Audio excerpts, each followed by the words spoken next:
خواتین کی طرف سے سوال ہے، نفس پہ کنٹرول ہونا چاہیے، نفس کی خواہشات نہیں ماننی چاہیے، لیکن پریکٹیکلی یہ بہت مشکل ہوتا ہے، عقل مان بھی لے تب بھی عمل میں کچھ باتیں نہیں آتی، ایسی مشکل میں کیا کیا جائے؟ میرا اشارہ کسی خاص واقعے کی طرف نہیں ہے بلکہ روٹین لائف کے بارے میں ہے۔ دیکھیے، نفس کو قابو میں کرنے کے لیے عقل نہیں، ایمان درکار ہے۔ عقل والا تو ہو سکتا ہے کوئی شخص بڑا عاقل ہو، بڑا فلسفی ہو، اور پھر بھی وہ انتہائی گناہ گار ہو۔ وہ عقل علیحدہ ہے، وہ سوچ علیحدہ ہوتی ہے، اور انسان کا جو ہے وہ کردار بالکل علیحدہ چیز ہے۔ لیکن دل میں ایمان اگر ہوگا تو پھر وہ نفس کے اوپر آپ قابو پا سکیں گے۔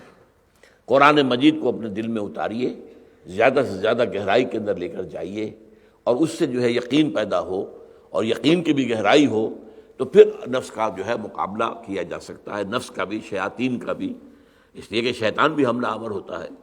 انہ یراکم ہوا وقبیلہ من حیث لا ترونہم، وہ جو اقبال نے کہا ہے کہ کشتن ابلیس کار مشکل است، زاں کے او گم اندر اعماق دل است، خوش ترا باشد مسلمانش کنی، کشتہ شمشیر قرآنش کنی۔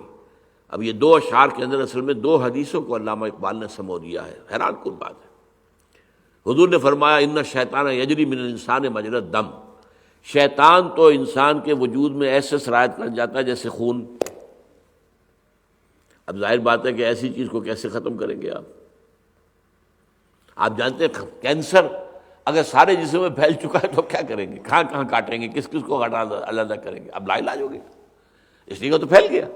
لوکلائزڈ ہے تو ٹھیک ہے، وقت کے اوپر آپ کو تشخیص ہو گئی، آپ نے آپریشن کروا لیا، پھر کچھ ریڈیشن کروا لی کہ آس پاس اگر کچھ تھوڑا سا اثر پھیلا ہو تو اس کا بھی جو ہے سد باب ہو جائے، لیکن وہ پھیل چکا جسم کے اندر، بہت سے اعضاء کے اندر، تو کس کس کو کاٹیں گے؟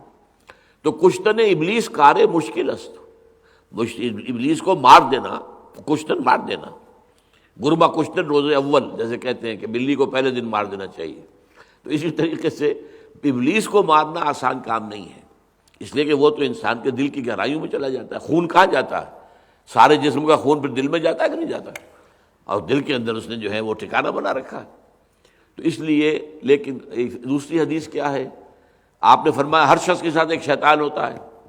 تو کسی صحابی نے ہمت کر کے پوچھ لیا حضور کیا آپ کے ساتھ بھی؟ ہاں ہے میرے ساتھ بھی، لیکن میں نے اسے مسلمان بنا لیا ہے۔ تو یہ دوسرے مسئلے کے اندر آیا ہے، خوش طرح باشد مسلمان اشکرو، اپنے ابلیس کو، اپنے شیطان کو بہتر یہ کہ مسلمان بنا لو۔ اور مسلمان کیسے بنے گا؟ کشتہ شمشیر قرآنش کنی، قرآن کی شمشیر سے اس کو ختم کرو۔ تو یہ ہے اپنے نفس کے خلاف، اور شیطان بھی تو نفس کے ذریعے سے حملہ آور ہوتا ہے نا، یوسوس فی صدور الناس، وہ وسوسہ اندازی کرتا ہے، پھونکے مارتا ہے۔ حدیث میں آتا ہے کہ وہ اپنی تھوتنی جو ہے انسان کے دل پر رکھ کر پھونکے مارتا ہے تاکہ اس کے اندر سے وہ گناہ کے اثرات پیدا ہوں اور گناہ کے جذبات پیدا ہوں۔ جب انسان لا حول ولا قوت پڑھتا ہے بھاگ جاتا ہے وہ، تو خناس اسی لیے کہا ہے، وہ حملہ آور ہوتا ہے پھر پیچھے بھی ہٹ جاتا ہے۔